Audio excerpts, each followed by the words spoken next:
So what is up guys, welcome back to my YouTube channel The Auditor. So guys, in this video I'm going to share you the strategy that how I was able to secure 75 marks in cost and management accounting in CA Intermediate May 2023. As we all know that the examination of CA Intermediate May 2023 was the one of the toughest examination in the history of ICAI. Like from 8 papers, 6 papers, subject paper was too tough to be true. Like especially the paper of audit, cost and management accounting account was lengthy, and audit like EIS, SM and FM paper was too tough. So how I was able to secure 75 marks in one of the most tough paper of ICAI, CA Intermediate, costing and management accounting. Like in this video I'm going to share you my 0 to the examination D preparation of cost and management accounting. So let's start from the first part, classes.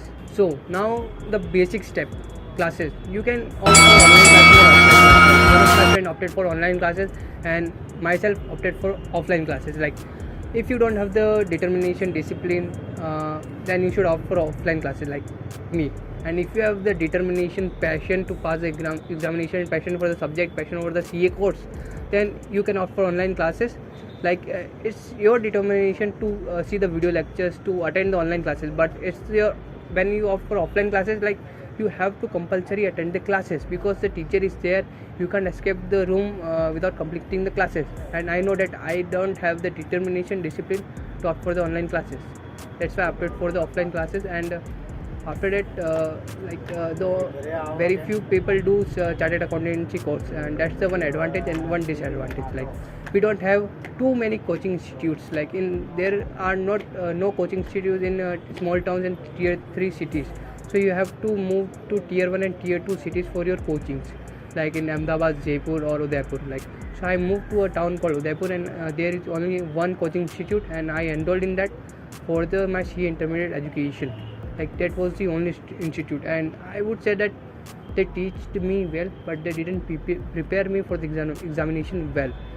And from there I studied full my CA intermediate, all 11 subjects, all 8 papers. Like so my course teacher, the person who teaches me course, he used to tell me one thing, like you should study course in the whole span of 9 months. Like if you अगर तुम रुके तो तुमने सोचा कि course and management accounting एक practical subject है, मैं इसको लास्ट में पढ़ूंगा, तो इसकी वो लास्ट में पढ़ने की अपॉर्चुनिटी कोर्स बहुत बड़ी होगी, और इसकी अपॉर्चुनिटी कोर्स खाएगा तुम्हारा ग्रुप 2।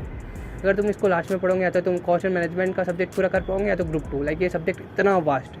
तो मैंने सोचा कि सर कुछ कह रहे होंगे तो क्योंकि सही कह रहे होंगे, because I am studying CA intermediate for the first time, but he is not teaching CA intermediate for the first time. Like I blindly followed my teachers because they have more experience from me.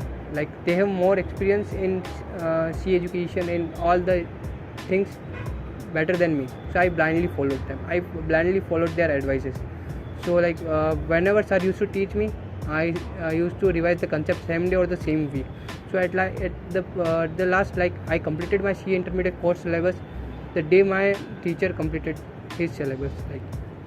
Like उन्होंने last chapter पढ़ाया, हफ्ते भर बाद मेरा भी last chapter complete हो चुका था। तो इसी तरह मैं सर के साथ साथ पढ़ता गया और साथ साथ टेस्ट सीरीज़ देता गया, तो उसकी वजह से मेरा कोर्स साथ साथ ख़त्म होता गया। Now the second part is test. तो टेस्ट सीरीज़ का कुछ यूँ था कि हमारे कि सर 2 चैप्टर कराते, 2 चैप्टर का टेस्ट एक साथ लेते थे वो, तो मैं साथ के साथ में टेस्ट सीरीज़ देता गया। तो मेरा उस हिसाब से मेरी टेस्ट की प्रिपरेशन और एग्ज़ाम में किस तरह से क्वेश्चंस आते तो मेरे कंप्लीट होते गए। और लगभग ऑनलाइन क्लासेस में भी यही सीन रहता है, कुछ टॉपिक्स होते हैं उनके टेस्ट ले लिए जाते हैं। और उसके बाद आता है कि study material, the most controversial thing, study material. Coaching वाले तुम्हें अपना स्टडी मटेरियल देंगे, ऑनलाइन कोचिंग वाले अपना स्टडी मटेरियल देंगे, दोस्त तुम्हें अपना स्टडी मटेरियल देगा, ICAI तुम्हें अपना स्टडी मटेरियल देगा। तो at last which study material should you choose? Like मैं तुम्हें एक ही बात कहना चाहूँगा, एग्ज़ाम ICAI का, पेपर ICAI का, चेकिंग ICAI की, तो स्टडी मटेरियल भी किसका होना चाहिए? You guys guessed it right, ICAI का। मैंने ICAI मॉड्यूल से ही पढ़ा, ICAI के RTP MTP के अलावा और कोई क्वेश्चन करा नहीं मैंने। कुछ एक क्वेश्चन जो सर ने करवाए थे वही करा। Like at the end moment जब मैं अपना सेकंड और थर्ड रिवीजन करा था, तब मैंने ICAI मॉड्यूल को ही चूज़ करा। क्यों? अब अगर तुमने ICAI मॉड्यूल ढंग से देखी होगी तो ICAI मॉड्यूल में सबसे पहले कंसेप्ट होता है, उस कंसेप्ट के बाद उसका इलस्ट्रेशन होता है। तो इसी तरह अगर तुम फॉलो करोगे तो तुम्हें से कोई सा भी कंसेप्ट छूटेगा नहीं, और हर एक इलस्ट्रेशन ICAI मॉड्यूल का बहुत मेन है। अगर पेपर कितना भी हार्ड है, मेक श्योर कि तुम ICAI मॉड्यूल तो करके ही जाओ एग्ज़ाम से पहले। क्यों? क्योंकि इस बार भी मई 23 के पेपर में भी 20 मार्क्स का पेपर सीधा ICAI मॉडल से आया था। लाइक एक कंसेप्ट उन्होंने इधर से लिया, एक कंसेप्ट उधर से लिया, दोनों को मिला और कुछ नया ऐड कर दिया, तो एट लास्ट कि कुछ ना कुछ नंबर तो आ ही जाएंगे।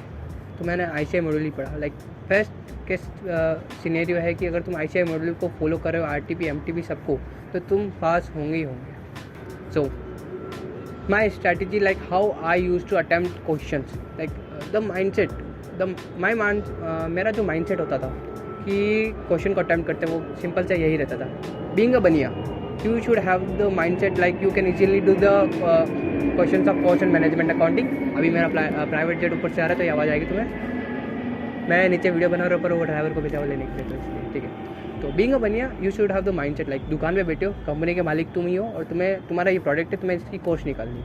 गए कंसेप्ट भाड़ में। लाइक सिंपल सा कंसेप्ट ये होता है कि भाई तुम उस कंपनी के मालिक हो। मैं अपने आप को उस कंपनी का मालिक समझता था और मैं सोचता था कि भाई ये मेरा प्रोडक्ट है, मुझे इसकी कॉस्ट निकालनी है, अगर मुझे इसकी कॉस्ट पता होगी तो मैं इसे एक फिक्स मार्जिन पे बेच पाऊँगा। तो लाइक मैं यही सोच के उस क्वेश्चन को अटैम्प्ट करता था। तो इसी वजह से काफ़ी सारे मेरे क्वेश्चन 90% ऑफ टाइम सही होते थे और मैं इस पर फोकस नहीं करता था कि क्वेश्चन को 100% सही करूँ। मैं लाइक ये फोकस करता था, लाइक एक बार मैंने चैप्टर पढ़ा, एक बार मैंने क्वेश्चन करा, 10 में से 2 नंबर या 3 नंबर आएंगे, दूसरी बार पढ़ा 6 नंबर आएंगे, तीसरी बार पढ़ा 7-8 नंबर आ जाएंगे। अगर मेरा क्वेश्चन 80% सही है तो मैं उस चैप्टर को उधर ही छोड़ देता। Like I focus on the 80%, not on the rest remaining 20%। कि 100 में 80 नंबर आ जाए मेरे लिए काफ़ी था, क्योंकि हमें पास होने के लिए 100 में से 40 ही लाने पड़ते हैं, ना कि 100 में 80। तो मेरा था कि 40 नंबर पे लाने चाहिए, 40 का जुगाड़ हो जाए, फिर एग्जामिशन का जुगाड़ करेंगे, एग्जामिशन हो जाए फिर रैंक का जुगाड़ करेंगे। तो मेरा सिंपल सा कंसेप्ट था, ठीक है। अब रही बात कि एग्ज़ाम से एक दिन पहले क्या करना चाहिए। एग्ज़ाम से एक दिन पहले कोर्स मैनेजमेंट अकाउंटिंग और काफ़ी सारे इंटर के सब्जेक्ट्स में सिर्फ पन्ने ही पलटे जा सकते, कुछ रिवाइज नहीं करा सकता, कुछ पढ़ा नहीं जा सकता। तो try to cut the syllabus every time. Like what I used to do, मैंने फर्स्ट रिवीजन करा, मैं 10 में से 8 क्वेश्चन करूँगा। सेकंड रिवीजन करा, 8 में से 6 क्वेश्चन करूँगा। थर्ड रिवीजन में मैंने सिर्फ 3 क्वेश्चन रखे होंगे और एग्जाम से पहले सिर्फ मैं 2 क्वेश्चन करके जाऊँगा उस चैप्टर से। तो मेरा ये था कि हर रिवीजन के साथ कोर्स कम करते जाओ, कम पढ़ो पर बार बार पढ़ो। मैंने यही स्ट्रैटेजी अपनाई थी पूरे CA इंटरमीडिएट की होल जर्नी में। लाइक कम पढ़ो पर बार बार पढ़ो, हर रिवीजन के साथ कोर्स कम करते जाओ। And that's all for this video. अगर तुम लोगों को कुछ भी डाउट हो CA इंटरमीडिएट, CA एजुकेशन से रिलेटेड टू CA, तो मुझे नीचे कमेंट बॉक्स में बता सकते हो। और मैं अपनी नेक्स्ट वीडियो में मुंद्रा का व्लॉग डालने वाला हूँ, जगह पे मैं ऑडिट पे गया था, और इससे पहले वाली वीडियो में मैंने राजकोट का डाला, तो वो भी देख लेना। और अपने CA फ्रेंड्स के साथ शेयर करो गाइस, हम लोग वैसे भी काफ़ी कम है और तुम लोग शेयर नहीं करोगे तो क्या ही होगा। That's all for this video guys, thank you.